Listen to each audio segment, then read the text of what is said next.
জান্নাতে যাবে। এক নাম্বার আফসোস সালাম। নবীজি বলেন যে ব্যক্তি মানুষকে বেশি বেশি সালাম দেয়, আওয়াজ দিয়ে বলেন কি দেয়। এবার আপনাদের কাছে জানতে চাই, সালাম দিলে কয় নাকি, নিলে কয় নাকি? সালাম দিলে কয় নাকি, নিলে কয় নাকি? জোরে কয় না, কয় নাকি?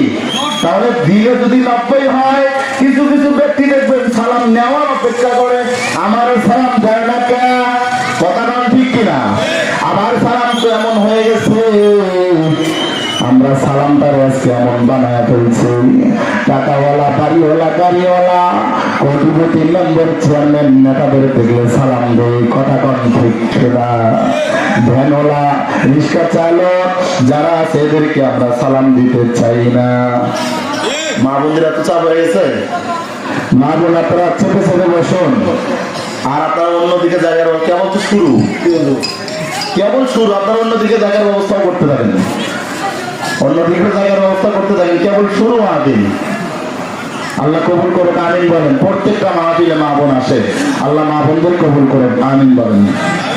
আমার ভাইজান, আমার বন্ধুগণ, তাহলে যে কথা বলতেছিলাম, সালামটা কেমন হয়ে গেছে, গরিব দেখলে সালাম দিতে মন চায় না। কথা বল ঠিক কিনা?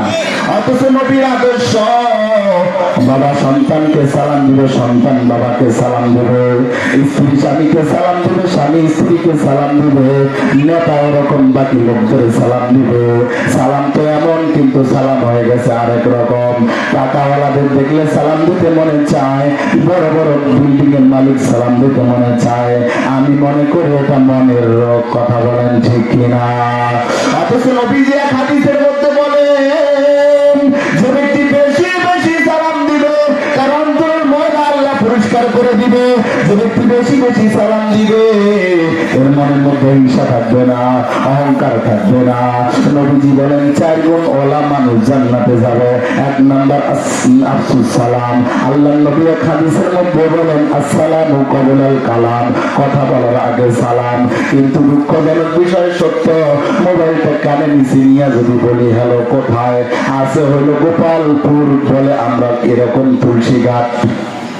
কথা বলে না, সালাম নাই, ডাইরেক্ট হ্যালো এরকম ভাবে ইসরাতপুর, সাদুল্লাহপুর, গাইবান্ধা, কিন্তু আছে কিন্তু ভাটপাড়া, গোপালপুর। কথা বল ঠিক কিনা? মানুষের সালাম নাই, এজন্য আমরা সালাম দিব তো ইনশা